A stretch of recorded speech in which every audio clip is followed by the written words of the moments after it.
Prince of Shadow by LaBate. Narrated by Tommo. Chapter 4. Prince No More. The sound of metal clanging together reverberated through the King's Blade training room, Grayson and Richard both attacking the other with everything they had. Liz and Cassandra were sitting on the sidelines watching them. The elevator door opened and Aaron walked in with Beth, whose arm was still in a sling. They joined the other two and watched the fight take place. Grayson knocked one of Richard's kukris out of his hands, the prince bending backwards to catch it. After catching it, he did a back handspring and resumed his defensive stance. Both of them were sweating, and both had removed their shirts after the first match. Liz was doing her best not to stare at Richard's chest, and she could tell that he was doing his best to hold up with Grayson. Pushing off with his back foot, Richard dashed forward and began his flurry of attacks. Grayson, blocking every strike, parrying with his own to put Richard back on defense. Getting annoyed, Richard began attacking faster and faster, Grayson keeping up while looking for an opening. When he saw his opening, he dropped a dagger and punched Richard across the jaw. "Grayson!" Liz yelled as Richard stumbled back, a grin on his face as he resumed his stance. "What the hell? That wasn't fair at all! If our young prince wishes to learn how to fight like a king's blade, he needs to learn that the world isn't always fair," Grayson shot back at her. He picked up his fallen kukri and looked back at Richard, taking up his own stance. "I'm not letting you rest until you beat me," Grayson added. "Sounds like a plan," Richard chuckled as he dashed forward to attack Grayson, both of them on the offensive and moving with finesse while also looking for openings to attack. Richard stepped in the wrong direction and Grayson took the opening to kick him in the back. He stumbled forward and received a kick in the chest, putting him back on the mat. "All right, I can do this," he muttered, slowly standing up. "Dick, why are you so hellbent on beating me?" Grayson asked as he watched the prince finally stand. "You've been training harder than any of us have since that night a month ago." He looked at Grayson with an eyebrow raised. "In said month, you've managed to break 2 ribs, sprain your ankle, dislocate your shoulder 3 times, and you even broke your arm." Liz's eyes went wide as she heard Grayson list what happened to Richard. "Your newly found powers won't be able to heal you forever. It's already taking its toll on your body." "I'm fine, Grayson," Richard told him, changing his grip on the kukri. "I just need to train harder so I don't fail anymore." "You never failed to begin with," Grayson exclaimed, blocking the prince's attack. He kneed the prince in the stomach, watching him topple over. "Take a break, Richard," he said, walking off the mat. Richard stood up and turned to look at the 5 members watching him. "You aren't the one who failed." His eyes widened when he heard Grayson tell him that. "I was in charge of protecting your dad, and I failed him, and I failed you. But training so hard that you're on the verge of collapsing is not the way to do this." He turned to look at Richard. "Take the rest of the day off. Go hang out with Ezra. Ask about his training with Aaron and Beth," he suggested. "Just go be a normal kid for once." "You're right, Grayson," the prince sighed, picking up his discarded shirt and putting away the weapons. "I'll take a shower, then go see a movie or something. Better than having to sit through one of Kalansky's lectures on responsibility." "What?" Liz asked. "Yeah," Richard said, slipping his shirt over his head. "Ever since he was made king, he's been hounding my ass to be more responsible. Less training with you guys and more bookwork. I'm fucking sick and tired of it. Plus, that's the only time he talks to me ever since our dad died. I'm pretty sure he hates me." "He doesn't hate you, Dick," Liz said, standing up from her spot. "He's just making sure that the same thing that happened that night doesn't happen to you." "I know that, Liz," Richard sighed. "But for once I wish I could just talk to him as my brother, not as my king." "He won't be your king for long," Grayson muttered, Richard's eyes going wide as he looked at him. "Oh, come on, don't play dumb about this." "What's he talking about, Dick?" Liz asked, the other 3 blades confused as well. "Nothing, Liz, it's nothing of importance." "You mean to tell me that you and Ezra aren't leaving the kingdom to go hunt down the Taurian Empire?" Richard glared at Grayson. "I know you, Richard. Very well, if I might add. You and Ezra have been figuring out a plan to leave through one of the gates." Liz looked at Richard, pain evident in her eyes. "Yeah," Richard said. "I'm going to leave the Altirian kingdom and hunt down the bastards that were behind the murder of my father." "You can't be serious, Dick!" Liz exclaimed, the two not making eye contact. "Excuse me," she said, tears going down her cheek.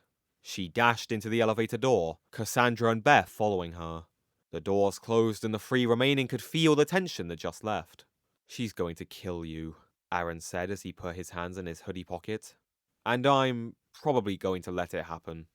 I know she's going to hate me, Richard mentioned. But I'm doing this regardless. It's about damn time someone took the fight to the enemy. Well, if you need us, you know to call us, Grayson added, he and Aaron both knowing that Richard wouldn't call them. But it's been fun training with you, Richard. He stuck his hand out for the prince. I wish you the best of luck. Richard shook Grayson's hand before heading to the remaining elevator and taking it down to the lobby. You realize this isn't going to end well, right? Aaron said, sitting on a chest full of training blades. Damn idiot's going to go out into the world and get himself killed. He's not going to get himself killed, Aaron, Grayson told him. We trained him well enough and he's improved drastically. Him and Ezra both. He stood next to Aaron and patted his friend's back. If anything, we're going to be getting status reports of all the bases he's destroyed. Then we'll be sent in to check it out. And if he's smart, he'll leave messages for us to find. Yeah, but you really think he and Liz are going to be savable after this? Aaron asked. I don't know about those two, Grayson responded. But if anything, the two of them will make it work. He cares for her a lot, as does she him. Yeah, but he's not coming back. Then we bring the two together, Grayson said as the elevator door opened to reveal the three women. They walked out and glared at Grayson. Oh, we run for our lives right about now. This is all you, bud, Aaron said, sitting back down and watching the three women approach Grayson. Liz walked up to him and jabbed his chest with her finger. You're going to tell me when and where you're meeting him tonight to help him escape. Grayson's eyes went wide. Because so help me gods, if you don't tell me, I'm going to make you wish you never crossed me. Ezra stepped out of the shower in his room, wrapping a towel around himself. He exited his bathroom and saw Liz sitting on his bed. He gripped the towel around his waist, shrieking like a girl as he dove back inside the bathroom. Taking deep breaths, he finally opened the door and saw Liz still sitting on his bed, her eyes glaring at him. Hey, Liz, he sheepishly said, walking over to his dresser. He opened the drawers to get his clothes out before heading back inside the bathroom to change. As he put his clothes on, he wondered what Liz was doing in his room, and if Richard would kill him for her being there. He opened the door, fully dressed, and stepped out to talk to her. What are you doing here? I'm here to tell you to convince your best friend to not leave the kingdom. He raised an eyebrow at her, trying to tell her he had no idea what she was talking about. She wasn't having it, however, and got up from the bed. I know it was your idea. I know you two are leaving. I know Grayson's helping you. Liz, his dad was killed right before his eyes, Ezra told her, crossing his room to make sure his backpack was packed. He felt powerless at that moment, and when he finally did act, he died. Did you just happen to forget that you held his body in your arms? How did you find out about that? She asked, her eyes dropping to the ground. His mom told me, Ezra told her, looking at her. And I also hacked the cameras. Her head quickly moved to look at him. I've hacked the cameras in the tower before. Richard and I do it for fun, he mentioned as he walked over to his bed and sat down. She sat next to him and sighed. I just don't want to lose him, Ezra, she told him. But I know that he needs to do this before things get worse. Ezra laughed, catching her off guard. What's so funny?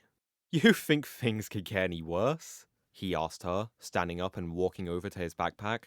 He rummaged through it before finding what he was looking for. Let's recount everything that's happened to him so far. He tossed her what he found. The necklace that Sarah had worn the day she died. His dad died before his very eyes. He watched his family friend get murdered before him. Oh, and let's not forget that the girl he liked died. And all of that happened on the same night. Liz's eyes went wide as she looked up from the necklace to Ezra. Then fast forward a week and Callan's the new king. Dick also found out that his mother gave him the rest of her powers just to save him and now she's only got a few months left to live. Dick and Callan had a falling out, Liz. They literally fought each other in the throne room, their mother stepping in before things got out of hand. I didn't know things had gotten that bad. The icing on the cake is he thinks he's lost you too, Ezra told her, for which Liz bolted up and grabbed his shirt. Explain, now. Ezra grabbed her hands and removed them from his shirt. You want to know the answer to that? Ask him yourself, he told her, harsher than he meant. He grabbed his backpack and left his room, heading into his apartment and out the door. Liz dropped back down onto the bed, wondering just what exactly Ezra meant when he said that Richard thought he's lost her. He never lost her. She was always on his side. Ezra's words kept repeating in her head. He thinks he's lost you too. She was brought out of her trance when her phone rang, Cassandra's name on the caller ID. She answered the phone and sent it to her earpiece, pocketing her phone as she stood. "You get what you need?" Cassandra asked. "I got more questions than I have answers," she answered, looking at the necklace sitting on the bed next to her. She picked it up and put it in her jacket pocket. "But I know I'm going to make sure he knows I'm on his side." "Oh dear," Cassandra muttered. "Well, I wasn't just calling to ask about your meeting with Ezra. We have a new mission, and we're leaving tomorrow." "Well, Prince Charming leaves tonight," Liz told her. "So let's make use of the time we have left. I'll meet you at the tower. I have a plan." "Callan!" Grayson yelled, kicking open the throne room doors. He was wearing his King's Blade uniform, and had a very irritated look on his face. "You and I have some talking to do." Kalansky turned to look at the man, an eyebrow raised as he got up and walked down the steps. "What the fuck are you thinking?" "Grayson, I do not understand your anger," Kalansky said, calm and collected. He walked over to the window and stared out at the evening city, his hands clasped behind his back. "I assume you are angry about the mission?" "You're damn right I am," Grayson said, joining his king's side. "Look, Callan, you're my friend, and my king. Normally I wouldn't question your judgment, but right now I'm calling bullshit on the real person you want us out there." "Please, do explain. I am curious to hear your thoughts on the matter," Kalansky responded. "You and I both know that Dick isn't coming back," Grayson sighed, crossing his arms. "Of course. I wasn't the one who shifted the guard schedule so the south wall would be unguarded for an hour." Kalansky raised an eyebrow at his friend. "I also didn't put my name in the ring for guard duty." The king chuckled and gave his friend a faint smile. "Look, your brother can look after himself. Liz pressured me into giving her the details, so I'm going to let her deal with him." "You realize her heart will only be broken more," Kalansky said, earning a sigh from Grayson. "I should hope that my dear brother won't say anything that can be detrimental to their relationship." "Oh, come on," Grayson chuckled, placing a hand on his friend's shoulder. "Aaron and I will be close by to make sure nothing happens." "So, what's the real mission, if you don't mind me asking, Your Highness?" "Call the Blades, and I shall explain everything," Kalansky told him, heading towards the elevator on the King's Blade side of the tower. Grayson sent the call out to the others, letting them know to meet him at the tower's briefing room. Richard sat on his bed, watching the sunset descend upon the cityscape, his backpack sitting near his door, full of clothes and supplies for their escape that night. He looked down at the phone in his hand, and saw the text he had drafted to send to Liz, telling her everything and why he was leaving. Sighing, he deleted the entire draft and tossed his phone onto his pillow. "Richard?" he heard his mother ask from the door, now open. She noticed the backpack and a faint smile spread across her lips. "I see you and Ezra have everything you need to leave?" "I'm just waiting on said blonde to show up," Richard responded, standing up and heading over to his closet. He opened it up and grabbed a black leather jacket, putting it on over his long-sleeved shirt. A hat soon followed, disguising the young prince. "Grayson secured us an exit strategy, and now all we need is our ride. I hope you'll take care of yourself out there," she told him, watching as he grabbed his backpack and put it on.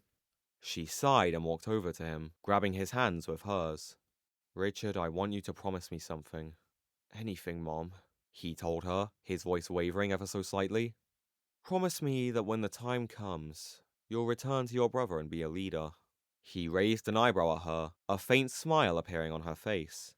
"There will be a war. You and I both know that the tensions between the two kingdoms have finally brought us to the brink." She took a deep breath before continuing. "Your brother won't be able to lead by himself. He needs his family to be with him." "But you'll be with him," Richard told her, seeing the pain look in her eyes. "No. No, no, no! I don't believe it!" She allowed the tears to escape from her eyes, knowing this might be the last time she sees her son. "I remember Liz telling me that you gave me the last of your powers, but I didn't realize they would kill you in the process." "Your father and I would do anything for you two," she told him, hugging her youngest son. "The two of us would fight the gods to protect our family." Richard hugged his mother back. His own eyes started to water. "You can come in, Ezra," she said, turning her head to see the blonde standing in the doorway. His hat was backwards and he wore a black hoodie over his usual attire. His sunglasses sat atop his hat, and he stood in the doorway awkwardly, even after being told he could enter. "Are you sure, Mrs. Freya? I don't want to intrude on a family moment." He entered, heading over to the two of them. Freya's arm quickly wrapped around him and brought him into the hug. "You're family now, Ezra," she said, planting a kiss on each of their heads. "You always have been, since the two of you became friends." She broke the hug and the two looked at her, eyes red from crying. "Please, look after Richard." "You know I will," Ezra said, punching the prince's shoulder. "Dick still owes me for about 1.5 million favors I've yet to collect." "Was that a capital D or a lowercase d?" Richard asked, seeing the smirk on Ezra's face. "You asshole," he muttered, the two of them looking out at the darkened city. "Looks like it's time to head out." He looked at his mother and hugged her again. "I love you, Mom." "I love you too, Richard," she said, hugging him back for the last time that night. "Now go, before Grayson has to come and get you himself." He smiled at his mom, wiping his eyes real quick, and followed Ezra out the door. "Please keep him safe, brother. Please keep my son safe on his journey." Ezra drove the car while Richard sat in the passenger seat, his friend's phone in his hand. They made the decision of leaving Richard's phone behind, so there was only one way of possibly tracking them. If Ezra hadn't disabled the tracking program the minute he received the phone. Music suddenly came on, and Richard dropped the phone in a panic. "You alright, dude?" Ezra asked, his eyes not leaving the road. "We only have a little ways to go until we hit the checkpoint. Then we're out of here." Richard looked up to view the road going from the middle of the city to the forest surrounding them. "You given any thought on where we'll go?" "For now, we'll float around until we hit the countryside closest to enemy territory. From there, we figure out a plan and stage our offensive. I figure it'll take us a bit to get our plan made, but I have faith." "Or you'll fall in love with someone and totally forget about it," Ezra quipped, feeling the glare from Richard. "Relax, dude, it was a joke." The noise of the engine passed the time between the two, conversation being non-existent. "I know that I'm gonna sound like a broken record, but are you sure you want to do this?" He looked at his friend, then looked back at the road. "We have no backup if shit hits the fan." "I never said this was going to be easy, Ezra," Richard said, sighing as he looked at his friend. "But it's something we need to do. If my brother won't do anything to hunt down the enemy, then we're going to do it." He looked back out onto the road. Ezra slowed down as they approached, seeing a car parked off to the side and a familiar blonde leaning against it. "Oh shit." "All you, buddy," Ezra said as Richard got out of the car. "If she kills you, I call dibs on your computer." "It's all yours," Richard chuckled as he closed the door and walked over to her. Ezra slowly pulled the car towards the checkpoint, where Grayson opened the gate for him. The two engaged in their own conversation. "Fancy seeing you here," Richard told her. "Didn't know Grayson ratted me out." "I'm not here to talk you out of it," she said, pushing off the car and standing in front of him. Crossing her arms, he raised an eyebrow at her in confusion. "I'm here to either convince you to let me and Grayson come, or at least convince you to call on us for backup if you need it." "I don't need your help anymore, Liz," he told her, his voice coming across harsher than he meant. "Ezra's only really along to make sure I don't do anything stupid." "Dick, you and I both know that's a lie." "Why is it a lie, Liz? Do you not trust me to handle myself outside the kingdom? Or is it because after letting Sarah die, you don't want to let me out of your sight?" Her eyes widened and her arms dropped to her side. He could see the tears forming, and he realized exactly what he just said. "Liz, I didn't mean to have her die," Liz said, her voice cracking. "But since I see that you're blaming me for her death, maybe you truly don't need someone to hold your hand anymore." "Damn it, Liz, I didn't mean that! Stop lying to me!" she said, pushing him backwards, fresh tears streaming down her face. "You meant it! I'm sorry I left Sarah at the safe house! I'm sorry I didn't check for a bomb!" "Liz, shut up!" she yelled, pushing him again. "Just go on your stupid mission!" Eyes wide at what just happened, Richard nodded, turning to leave. He started walking back to the car when Liz had a sudden change of heart. "Dick!" she yelled, running over to him. He turned around as she threw her arms around him, sobbing into his shoulder. He hugged her back, his own tears joining hers. "I'm sorry, Liz," he said, kissing the side of her head. "I'm so sorry." "I know," she said, pulling back to look at him. "Just please be safe."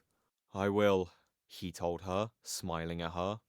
She smiled back and gently kissed him, Grayson clapping loudly from the checkpoint. Both of them gave him the middle finger, his laugh being heard. She pulled away and they started to walk back towards the car. "Keep out of trouble, Liz," he told her as he got in the car. "Don't be the hero. Let Grayson do all that shit." "No promises," she responded. "Keep him out of trouble, Ezra, or else I'll come find you." He nodded his head and the car shot off down the dark forest road. Grayson left the small booth where he was, making his way next to Liz.